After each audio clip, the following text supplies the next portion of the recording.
तो भाई अब हम लोग जो है बेसिकली फ्रेज रीअरेंजमेंट के बारे में देखने वाले हैं, क्या क्या चीजें इसके अंदर में होने वाली है।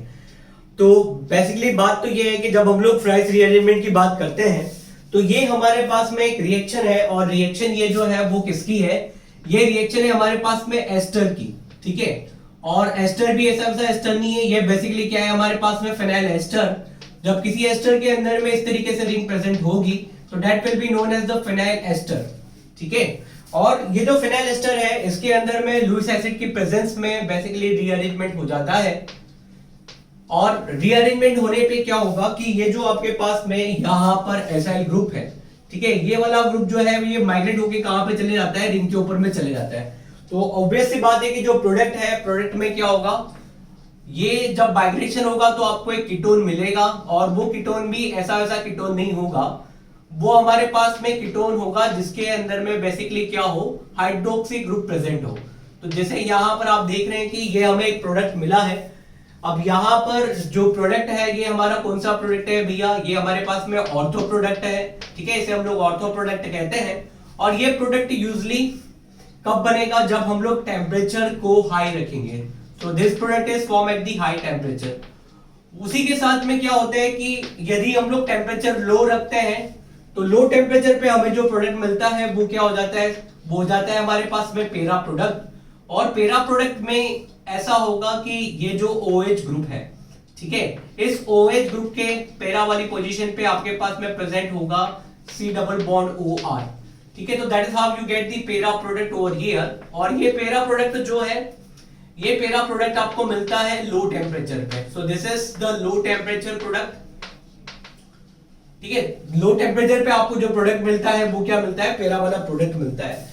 तो यूजुअली तो जो फ्राइज रीअरेंजमेंट है, फ्राइज रीअरेंजमेंट सिंपली एक फिनाइल एस्टर की रिएक्शन है जिसके अंदर में एसाइल ग्रुप का माइग्रेशन होता है in the presence of the Lewis acid, जो कि बेसिकली क्या होता है, इलेक्ट्रॉन डेफिशिएंट कंपाउंड्स होते हैं, उनको इलेक्ट्रॉन की जरूरत होती है, इसलिए हम लोग उसे लुईस एसिड कहते हैं।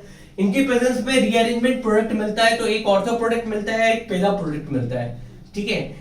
नॉर्मली आपको क्या है कि दोनों प्रोडक्ट मिलेंगे, लेकिन यदि आपने टेम्परेचर बढ़ाया तो टेम्परेचर बढ़ाने पे ऑर्थो प्रोडक्ट डोमिनेटिंग होगा, टेम्परेचर कम किया तो टेम्परेचर कम करने पे जो प्रोडक्ट होगा that will be the para product, ठीक है। तो ये जो टेम्परेचर होता है that is usually 160 degree Celsius होता है। कुछ बुक के अंदर में आपको 100 डिग्री सेल्सियस भी मिलेगा, कुछ बुक वाले जो है वो 100 डिग्री सेल्सियस या उससे नीचे के टेम्परेचर पे पेरा प्रोडक्ट बनाते हैं, और उसके ऊपर वाले टेम्परेचर पे जो है वो बेसिकली ऑर्थो प्रोडक्ट को बना देते हैं।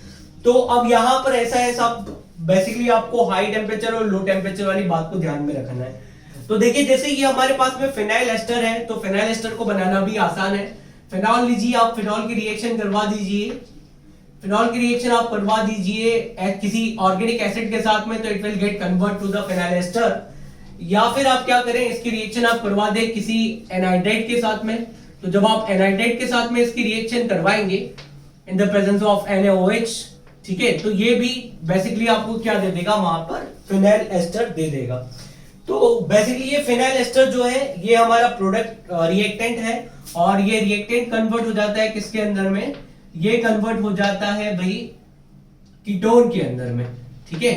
तो अब देखिए यहां पर इंपॉर्टेंट बात तो है मैकेनिज्म ऑफ दिस रिएक्शन। और जब हम लोग मैकेनिज्म ऑफ द रिएक्शन की बात करते हैं तो इस रिएक्शन का जो मैकेनिज्म है, अलग अलग मैकेनिज्म इस रिएक्शन के दिए हुए हैं। मेनली इसके अंदर में दो मैकेनिज्म है, एक हमारे पास में इंटरमॉलिक्यूलर मैकेनिज्म है और एक इंट्रामॉलिक्यूलर मैकेनिज्म होता है, ठीक है। कुछ लोग इसे कहते हैं कि ये सिंगल स्टेप रिएक्शन है और 2 स्टेप रिएक्शन है। तो जैसे जब हम लोग इंटरमॉलिक्यूलर रिएक्शन की बात कर रहे हैं, इंटरमॉलिक्यूलर मैकेनिज्म की बात करते हैं, तो it is said to be processed through the intermolecular mechanism, sorry it is said to be processed through the 2 step mechanism. और वहीं पर जब हम लोग बात करते हैं इंट्रामॉलिक्यूलर मैकेनिज्म की, तो इंट्रामॉलिक्यूलर मैकेनिज्म में ये कहा जाता है कि सिंगल स्टेप के अंदर में सारी रिएक्शन कंप्लीट हो जा रही है, तो that is called a single step mechanism, ठीक है। तो मेनली हम यहाँ पर देखेंगे कि किस तरीके से जो हमारा फिनाइल एस्टर है वो कन्वर्ट हो रहा है प्रोडक्ट के अंदर में। तो अब देखिए इसमें जो शुरुआत है, शुरुआत तो मैकेनिज्म की कहां से होगी भाई, आपके वही फिनाइल एस्टर के साथ में मैकेनिज्म की शुरुआत होगी। और इसमें जैसे आप फिनाइल एस्टर को देख रहे हैं, तो ये फिनाइल एस्टर जो होता है, ठीक है, इस फिनाइल एस्टर में in the presence of Lewis acid. तो लुईस एसिड के प्रेजेंस में क्या होगा, रीअरेंजमेंट होगा। तो अब देखिए ये जो AlCl3 है ये बेसिकली क्या है आपके पास में, ये एक इलेक्ट्रॉन डेफिशिएंट कंपाउंड है, इसको इलेक्ट्रॉन की जरूरत है। इलेक्ट्रॉन कहीं से भी मिले इसे फर्क नहीं पड़ता है, बट जस्ट इलेक्ट्रॉन की रिक्वायरमेंट होती है इसे यहाँ पर। और यदि आप हमारे फिनाइल एस्टर को देखें तो इलेक्ट्रॉन कहां कहां पे भैया, रिंग है, रिंग के अंदर में पाई इलेक्ट्रॉन प्रेजेंट है, ये ऑक्सीजन है इस पे पाई इलेक्ट्रॉन प्रेजेंट है, ये ऑक्सीजन है इस पे भी पाई इलेक्ट्रॉन प्रेजेंट है आपके पास में। तो होता यह है कि यहाँ पर ये जो ऑक्सीजन है अपना पाई इलेक्ट्रॉन पेयर इसको डोनेट करता है, और यहाँ पर जब ये इलेक्ट्रॉन पेयर डोनेट करता है तो AlCl3 जो है वो बेसिकली क्या होता है, इस ऑक्सीजन के माथे आ जाता है और बोलता है कि अब तो मैं यहाँ से जाने वाला नहीं हूं। तो AlCl3 क्या करता है, इसके साथ में बॉन्ड बना के कॉम्प्लेक्स का फॉर्मेशन कर लेता है। तो there is a formation of the complex over here. तो इस तरीके से AlCl3 इसके साथ में जुड़ जाएगा, और ये जो रिमेनिंग पार्ट है ये तो हमारे पास में एज इट इज आएगा ही सी। तो आप जैसे देख रहे हैं कि ऑक्सीजन का एक लोन पेयर ऑफ इलेक्ट्रॉन है, वो AlCl3 ने बेसिकली क्या कर लिया है, वहां पे ऑक्यूपाई कर लिया है। ठीक है, तो इस वजह से जो ऑक्सीजन है हमारा, इसके ऊपर में क्या आ जाता है, पॉजिटिव चार्ज, क्योंकि इसने ये इलेक्ट्रॉन पेयर डोनेट किया है किसे, AlCl3 को यहाँ पर, क्योंकि बेसिकली AlCl3 जो है वो एक लुईस एसिड है, उसे इलेक्ट्रॉन की रिक्वायरमेंट होती है। तो अब देखिए जब इस तरीके की प्रोसेस होती है तो फर्दर फिर क्या होता है कि यहाँ पर पॉजिटिव चार्ज आ गया ऑक्सीजन के ऊपर में, तो अब ऑक्सीजन भैया यहाँ से परेशान हो जाता है कि क्या किया जाए क्या नहीं किया जाए। तो ऑक्सीजन की परेशानी का समाधान यही है कि वो बॉन्ड ब्रेक कर दे, या तो वो इस कार्बन के साथ में बॉन्ड ब्रेक करे या इस वाले कार्बन के साथ में बॉन्ड ब्रेक करे। जो ऑक्सीजन होता है, ऑक्सीजन के लिए भाई कार्बोनाइल ग्रुप वाले कार्बन के साथ में बॉन्ड ब्रेक करना ज्यादा बेनिफिशियल होता है, क्योंकि ये फर्दर यहाँ पे इसके साथ में रेजोनेंस शो कर सकता है। तो बिकॉज ऑफ दैट क्या होता है कि यहाँ पर कार्बोनाइल ग्रुप और ऑक्सीजन का बॉन्ड ब्रेक होता है, and this gets converted to, यहाँ पर ये कन्वर्ट हो जाता है आपके पास में OAlCl3 के अंदर में, along with the formation of OAlCl3 के ऊपर में नेगेटिव चार्ज यहाँ पर, along with the formation of acyl ion. ठीक है, तो यहाँ पर एक एसाइल आयन बनता है जो कि बेसिकली क्या होता है, RC डबल बॉन्ड O और यहाँ पर पॉजिटिव चार्ज। तो this thing is called acyl ion. इसको थोड़ा हम पैक कर देते हैं। तो ये एक बार जब एसाइल आयन बनता है यहाँ पर, तो ये एसाइल आयन जो है वो रिएक्शन के अंदर में वापस से एंट्री करता है। एसाइल आयन कहता है कि ठीक है भैया यहाँ पर अलग तो निकाल दिया, लेकिन बैक एंट्री इसकी होती है, और जब इसकी एंट्री होती है तो फिर देखो दो अलग अलग कहानियां हमारे पास में होती है। तो एक कहानी तो ऐसी है कि ये जो यहाँ पर बना हुआ है, this will lead to the further formation of the ortho product, और एक कहानी ऐसी कि जहां पर इसके फॉर्मेशन से फर्दर क्या मिलेगा, हमें पेरा प्रोडक्ट मिलेगा। ठीक है, तो पहले ऑर्थो वाले पार्ट की बात करते हैं कि ऑर्थो प्रोडक्ट जो है वो कैसे हमें मिल रहा है। तो अब देखिए जैसे यहां पर आप देख रहे हैं कि ये रिंग है, इस रिंग में हम लोग बॉन्ड इंडिकेट कर देते हैं। तो मान लीजिए यहां पर इस तरीके से हमने यहाँ पे बॉन्ड बना दिए हैं। और जब यहाँ पर बॉन्ड ब्रेक हुआ है तो आपको पता है कि भाई जो ऑक्सीजन है, ऑक्सीजन के पास में भी क्या है, यहाँ पर पेयर ऑफ इलेक्ट्रॉन है। ठीक है, तो ये जो ऑक्सीजन का पेयर ऑफ इलेक्ट्रॉन है ये डिलोकेलाइज यदि होगा रिंग के अंदर में, ठीक है, तो इस तरीके से यहाँ पे डिलोकेलाइजेशन होगा, तो रिंग के अंदर में क्या होना है कि जो ऑर्थो और पेरा वाली पोजीशन है, ठीक है, जैसे यहाँ पे आप देख रहे हैं ये इसकी ऑर्थो पोजीशन, ये इसकी पेरा पोजीशन, और यहां से मूव करके वापस आया तो ये इसकी ऑर्थो पोजीशन। तो ऑर्थो और पेरा वाली पोजीशन पे क्या होगा कि इलेक्ट्रॉन की जो डेंसिटी है वो ज्यादा होगी भैया, यहाँ पे इलेक्ट्रॉन जो है वो बेसिकली अवेलेबल होंगे। ठीक है, अब जब इलेक्ट्रॉन यहाँ पर अवेलेबल है और जो हमारे पास में यहाँ पे एसाइलियम आयन बना हुआ है, ठीक है, अब ये एसाइलियम आयन जो है, this is called acylium ion, ये बेसिकली क्या करता है, ये रिंग के ऊपर में अटैक करता है। तो जब ये रिंग के ऊपर में अटैक करेगा, ऑब्वियस सी बात है ये एक इलेक्ट्रॉन डेफिशिएंट स्पीसीज है, क्लियर है, आपको पॉजिटिव चार्ज वहां पे दिख रहा है। तो जब ये अटैक करेगा तो ये कहां पे जाएगा, या तो ऑर्थो पोजीशन पे या फिर पेरा पोजीशन पे। तो ऑर्थो पोजीशन पे गया तो हमें क्या मिलेगा, ऑर्थो प्रोडक्ट, पेरा पोजीशन पे गया तो हमें क्या मिलेगा, पेरा प्रोडक्ट। ठीक है, तो चलिए देख लेते हैं कैसे होता है। तो अब देखिए पेरा प्रोडक्ट में तो क्या कहानी है, ये आपके पास में रिंग थी, ठीक है, अब इस रिंग के अंदर में ये इलेक्ट्रॉन पेयर यहां पे शिफ्ट हुआ तो ऑक्सीजन के बीच में तो क्या आ जाएगा भैया, इसको हम थोड़ा और नीचे ले लेते हैं। यहां पर क्या होगा कि ये जो अपना रिंग है, इस रिंग में ऑक्सीजन के साथ में तो क्या आ गया, डबल बॉन्ड आ गया, देख लो आप। ठीक है, साथ में क्या जुड़ा हुआ है आपके पास में, साथ में जुड़ा हुआ है AlCl3। तो AlCl3 को ऐसे लिख लेते हैं Cl2Cl। ठीक है, आगे देखेंगे कि ऐसे क्यों लिखा हुआ है मैंने। अब ये इलेक्ट्रॉन पेयर यहाँ पे शिफ्ट हो गया, तो ये यहाँ पर हाइड्रोजन लगाया हमने, यहाँ पर एक क्या लगा दिया हमने, यहाँ पे लगा दिया C डबल बॉन्ड OR। ठीक है भाई साहब। अब देखो उसके बाद में अब क्या चीजें बची हैं, बाकी चीजों को एज इट इज चिपका देते हैं, तो ये यहाँ पे आ गए, ये यहाँ पर आ गए। तो अब ऐसी कंडीशन में क्या होता है कि आप देख रहे हो यहाँ पर जो एरोमेटिसिटी है रिंग की वो बेसिकली लॉस हो गई है। ठीक है, तो ये जो मॉलिक्यूल है बड़ा अनकंफर्टेबल वाले सिचुएशन में आ जाता है।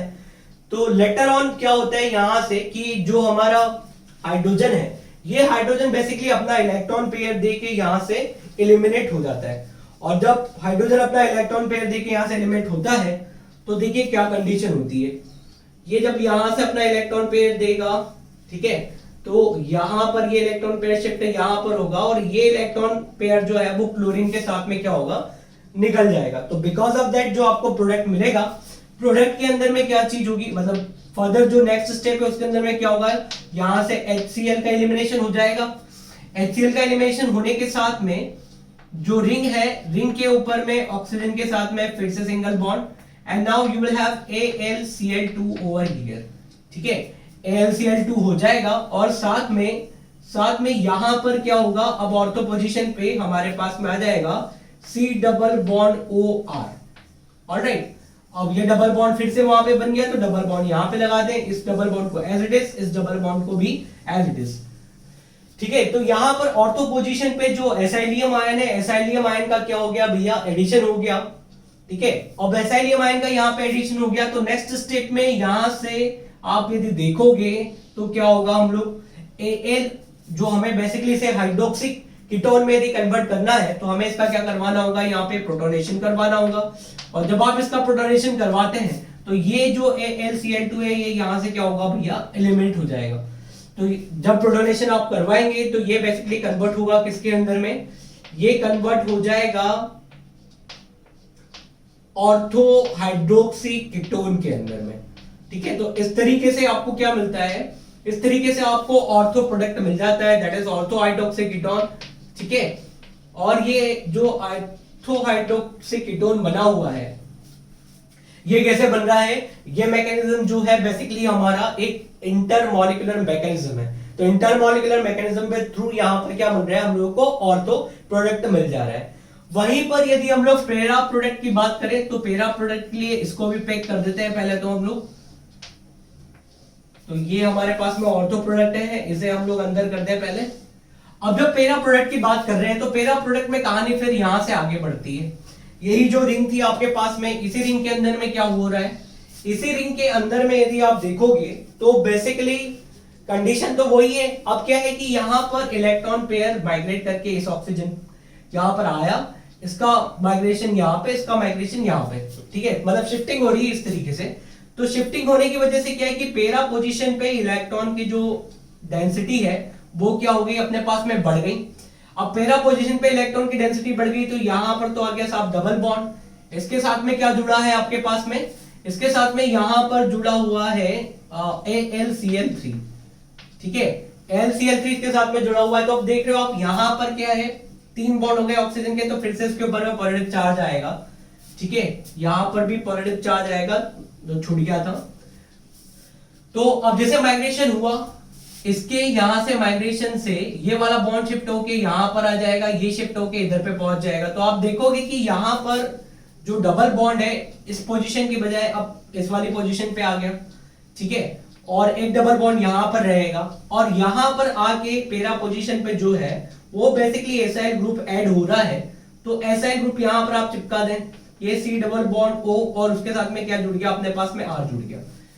ठीक है, तो आप देखो यहां पर कुछ ऐसी वाली कंडीशन हुई, ऑक्सीजन के ऊपर में फिर से क्या हो गया, पॉजिटिव चार्ज आ गया और ये हाइड्रोजन यहां पर ऑलरेडी लगा हुआ है। तो इसे भी हम लोग ऐसे ही लिख दें Cl इस तरीके से। तो अब देखो फर्दर क्या होना है, फर्दर ये होना है कि यहां पर जो हाइड्रोजन है, हाइड्रोजन फिर से अपना इलेक्ट्रॉन पेयर देके निकलेगा। ये इलेक्ट्रॉन पेयर भाई शिफ्ट होगा यहां पर। ठीक है, इस इलेक्ट्रॉन पेयर की शिफ्टिंग होगी यहां पर और ये शिफ्ट होके किधर चले जाएगा, इस पे। और इसी तरीके से यहां पर क्लोरीन निकल जाएगा अपना इलेक्ट्रॉन पेयर लेके। तो जब ये इलेक्ट्रॉन पेयर लेके निकल जाता है तो दिस फर्दर गेट्स कन्वर्टेड। ये जो है हमारा किस में कन्वर्ट होता है भाई, ये फर्दर कन्वर्ट हो जाता है, यहाँ पे लगा दें माइनस HCl, आप HCl को निकाल दें। HCl को जब यहाँ पे निकाल देंगे तो आपको जो प्रोडक्ट होगा, प्रोडक्ट में आप देखेंगे कि आपको मतलब जो आपका इंटरमीडिएट यहाँ पे कंपाउंड बनेगा, इसके अंदर में क्या होगा, डबल बॉन्ड इस पोजीशन पे, डबल बॉन्ड इस पोजीशन पे, ठीक है, हाइड्रोजन निकल चुका है ऑलरेडी, तो C डबल बॉन्ड OR यहाँ पे कंडीशन, और साथ में इस पे क्या आ जाएगा आपके पास में OAlCl2, ठीक है भैया। अब फर्दर क्या करना है, फर्दर आपको पता है कि इसका बस प्रोटोनेशन करवाना है। जब आप इसका प्रोटोनेशन करवाओगे तो प्रोटोनेशन करवाने से क्या होगा कि ये जो AlCl2 है ये यहाँ से बेसिकली निकल जाएगा और फाइनली आपको प्रोडक्ट मिल जाएगा, ठीक है। तो यहाँ पर जब आपने प्रोटोनेशन करवाया तो प्रोटोनेशन करवाने से ये कन्वर्ट हो गया OH के अंदर में, और यहाँ पर क्या हो गया, C डबल बॉन्ड OR हो गया, ठीक है। तो दैट इज हाउ हमें क्या है, हमें यहाँ पर मिल जा रहा है, हमें यहाँ पर मिल जा रहा है पेरा प्रोडक्ट, ठीक है। So this is how we obtain the para product. तो ये जो प्रोसेस है हमारे पास में फ्राइज रीअरेंजमेंट की, फ्राइज रीअरेंजमेंट में ले लेके हमें बस यही करवाना है कि जो हमारे पास में एसाइल ग्रुप है, इस एसाइल ग्रुप का माइग्रेशन रिंग के ऊपर में करवाना है, और जब इस एसाइल ग्रुप का माइग्रेशन रिंग के ऊपर में होगा तो we will have the ketone, और कीटोन कौन से होंगे हमारे पास में, हाइड्रोक्सी कीटोन होंगे।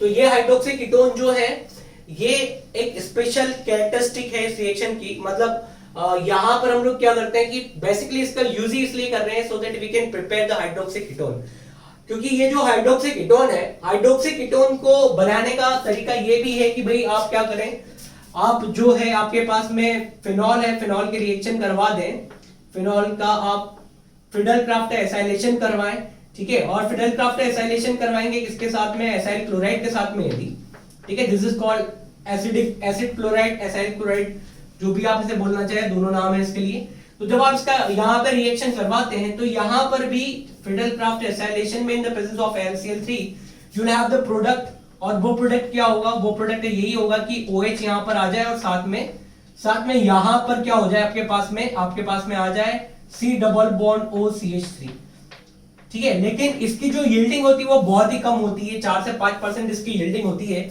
तो because of very low yielding ये जो प्रोसेस है ये हमारे लिए ज्यादा यूजफुल नहीं होती है। तो therefore we have another process for this purpose, और वो कौन सी अपने पास में, वो प्रोसेस है हमारे पास में फ्राइज रीअरेंजमेंट है, ठीक है। तो अब फ्राइज रीअरेंजमेंट का ये जो मैकेनिज्म था, ये मैकेनिज्म कौन सा था हमारे पास में, ये मैकेनिज्म था इंटरमॉलिक्यूलर मैकेनिज्म, ठीक है, जिसमें क्या है कि दो अलग अलग मॉलिक्यूल्स के बीच में रिएक्शन चल रही है। तो ये था हमारा इंटरमॉलिक्यूलर मैकेनिज्म। इसका एक और मैकेनिज्म है जिसको हम लोग कहते हैं इंट्रामॉलिक्यूलर मैकेनिज्म।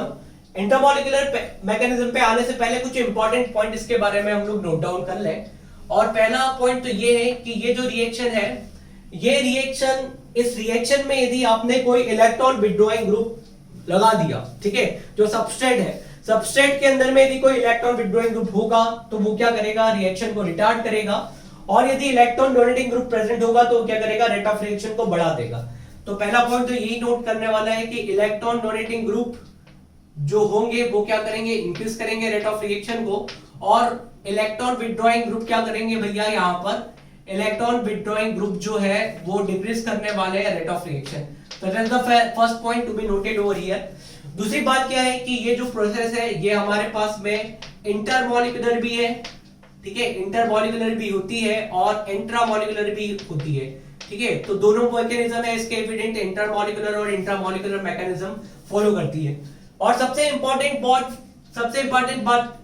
बात तो ये है कि ये बेसिकली आप यूज किसके लिए करोगे, this will be used for the preparation of hydroxy ketone, ठीक है, हाइड्रोक्सी कीटोन के प्रिपरेशन के लिए बेसिकली इसका हम लोग क्या कर रहे हैं, यहाँ पर यूज कर रहे हैं। और क्या चीज है इसके अंदर में, और ये है कि भाई प्रोडक्ट जो है आपके पास में, प्रोडक्ट जो है वो टेम्परेचर डिपेंडेंट प्रोडक्ट है। So again you will have the temperature dependent product. So जैसे आपने टेम्परेचर 160 से कम रखा तो you will have para product, 160 से ज्यादा रखा तो वहां पर क्या होगा आपके पास में, ऑर्थो प्रोडक्ट होगा, ठीक है। मतलब एक प्रोडक्ट जो है वो वहां पर आपके पास में डोमिनेटिंग हो जाएगा। नेक्स्ट पॉइंट क्या है इसके अंदर में, जो प्रोसेस है, प्रोसेस के अंदर में बेसिकली आपको एक मिक्सचर मिलता है ऑर्थो प्रोडक्ट का और पेरा प्रोडक्ट का, और इनका सेपरेशन आप आसानी से कर सकते हैं, that can be done with the help of the steam distillation, ठीक है। तो आप डिस्टिलेशन की प्रोसेस के थ्रू यहाँ पर क्या कर सकते हैं, इसका सेपरेशन कर सकते हैं। अब वो डिस्टिलेशन की प्रोसेस के थ्रू कैसे सेपरेशन होगा, जो आपके पास में यहाँ पर ऑर्थो वाला प्रोडक्ट है, तो ऑर्थो वाले प्रोडक्ट में क्या होगी भाई, यहाँ पे इंट्रामोलिकुलर हाइड्रोजन बॉन्डिंग। तो यहाँ पर हाइड्रोजन बॉन्डिंग की वजह से आप क्या कर पाओगे, दोनों के जो बॉइलिंग पॉइंट है उसके अंदर में बेसिकली आपको डिफरेंस मिलेगा। तो स्टीम डिस्टिलेशन की प्रोसेस से आप लोग क्या कर पाएंगे, आसानी से दोनों जो ऑर्थो प्रोडक्ट और पैरा प्रोडक्ट है उनका वहां पर सेपरेशन कर पाएंगे। तो ये कुछ इंपॉर्टेंट पॉइंट थे related with the fries rearrangement, और ये हमारे पास में इंटरमॉलिक्यूलर मैकेनिज्म था। दूसरा हमारे पास में होता है इंट्रामॉलिक्यूलर मैकेनिज्म। तो इंट्रामॉलिक्यूलर मैकेनिज्म में देखो साहब ऐसी चीजें हैं इंट्रामॉलिक्यूलर के अंदर। इंट्रामॉलिक्यूलर में क्या होगा कि ये जो आपके पास में कॉम्प्लेक्स बना हुआ है, ठीक है, इसे हम लोग क्या कहते हैं, ये हमारे पास में AlCl3 का एक कॉम्प्लेक्स है, ठीक है। तो AlCl3 ने क्या करा है, ऑक्सीजन के साथ में बॉन्ड बना के बेसिकली कॉम्प्लेक्स का फॉर्मेशन कर लिया है। तो ऐसा होता है कि इस कॉम्प्लेक्स के अंदर में, जैसे यहां पर हम देख रहे थे नॉर्मल प्रोसेस के अंदर में जो कि कौन सी थी हमारे पास में, जो हमारे पास में थी इंटरमॉलिक्यूलर वाली प्रोसेस, इसके अंदर में क्या है, एसिलियम आयन का यहाँ पे सेपरेशन हो रहा है, ये यहाँ से सेपरेट हो जा रहा है। वैसे ही इसका भी क्या होगा, यहाँ पर सेपरेशन होगा। लेकिन जब आप इंट्रामॉलिक्यूलर की बात कर रहे हैं तो इंट्रामॉलिक्यूलर में ऐसा सेपरेशन नहीं होता है, और जब सेपरेशन नहीं होता है तो उसकी वजह से क्या होगा कि ये जो आपके पास में एसाइल ग्रुप है, ये एसाइल ग्रुप ऑक्सीजन के साथ में जो जुड़ा हुआ है यहाँ पर, दैट इट बी AlCl3, और यहां पर क्या है आपके पास में C डबल बॉन्ड OR। तो ये जो एसाइल ग्रुप है, ये एसाइल ग्रुप कभी माइग्रेट होके क्या होगा, आपके ऑर्थो वाली पोजीशन पे चले जाएगा, और कभी यहां से माइग्रेट होके किस पे चले जाएगा, पैरा वाली पोजीशन पे। और साथ ही साथ में यहां पर ये जो बॉन्ड है इसका भी यहां पे क्लीवेज होगा। तो ये जो प्रोसेस है ना, ये प्रोसेस जिसके अंदर में यहां पर माइग्रेशन हो रहा है, सॉरी, ये जो Cl है यहाँ पे अलग से एक Cl होगा, यहाँ पर जो इसके क्लीवेज की प्रोसेस है, बॉन्ड क्लीवेज की प्रोसेस और माइग्रेशन की जो प्रोसेस है, ये कंसर्टेड प्रोसेस होती है। कंसर्टेड प्रोसेस दैट मींस कि यहाँ पर इसका माइग्रेशन, ठीक है, इस बॉन्ड का क्लीवेज और इसका माइग्रेशन यहाँ पर या फिर ऑर्थो वाली पोजीशन पर, और यहाँ पर इसका क्लीवेज Cl बॉन्ड का, ये दोनों साइमल्टेनियसली होता है। तो ऐसी प्रोसेस जिसमें साइमल्टेनियसली स्प्लिटिंग होती है उनको हम लोग कंसर्टेड प्रोसेस कहते हैं। तो यहाँ पर ही कंसर्टेड प्रोसेस होती है, और इस वजह से आपको दो अलग अलग प्रोडक्ट मिलते हैं। एक प्रोडक्ट आपका कौन सा हो जाएगा, ऑर्थो वाला प्रोडक्ट, और एक प्रोडक्ट आपके पास में कौन सा हो जाएगा, एक हो जाएगा आपके पास में पैरा वाला प्रोडक्ट। तो ये जो मैकेनिज्म है ये हमारा कौन सा है, ये हमारे पास में इंट्रामॉलिक्यूलर वाला मैकेनिज्म है, ठीक है। और अभी ऊपर जो हम लोगों ने देखा था वो हमारे पास में कौन सा है, वो हमारे पास में इंटरमॉलिक्यूलर वाला मैकेनिज्म है, ठीक है भैया। तो ये तो मेनली हम लोगों को फ्राइज रीअरेंजमेंट और उसका मैकेनिज्म हो गया। एक हमारे पास में फोटो फ्राइज रीअरेंजमेंट भी होता है, so will have the separate video on the photo fries rearrangement. और वैसे कोई ज्यादा फर्क नहीं है फोटो फ्राइज रीअरेंजमेंट में। वहां पर क्या होगा कि instead of using this Lewis acid, जो यहाँ पर हम लोग लुईस एसिड ले रहे हैं, जैसे AlCl3 हो गया आपके पास में, SnCl4 हो गया, TeCl4 हो गया, ये सारे क्या आपके पास में लुईस एसिड है, क्योंकि बेसिकली ये इलेक्ट्रॉन डेफिशिएंट है, इनको इलेक्ट्रॉन की जरूरत है, इसलिए कह रहे हैं लुईस एसिड। तो होता यह है कि फोटोफ्राइज में आपको लुईस एसिड के बजाय जो रिएक्शन को कैटलाइज करवाने वाला होता है वो लाइट हो जाता है। तो जैसे नाम से क्लियर है कि फोटो एंड फ्राइज, तो फ्राइज रिएक्शन है जो कि लाइट की प्रेजेंस में हो रही है, और that undergoes to the free radical mechanism. वहां पर भी आपको ये प्रोडक्ट मिलते हैं, लेकिन वहां पर क्या है, जो प्रोसेस होती है वो फ्री रेडिकल मैकेनिज्म के थ्रू होती है। बेसिकली हमें क्या होता है कि एक फ्री रेडिकल मिलता है एसाइल का वहां पर, ठीक है। तो ये अपने पास में थी फ्राइज रीअरेंजमेंट, इससे रिलेटेड कुछ इंपॉर्टेंट पॉइंट, इंपॉर्टेंट मैकेनिज्म जिस तरीके से प्रोडक्ट बन सकता है। आई होप कि आप लोगों को ये पसंद आया होगा। Thank you very much for watching this video.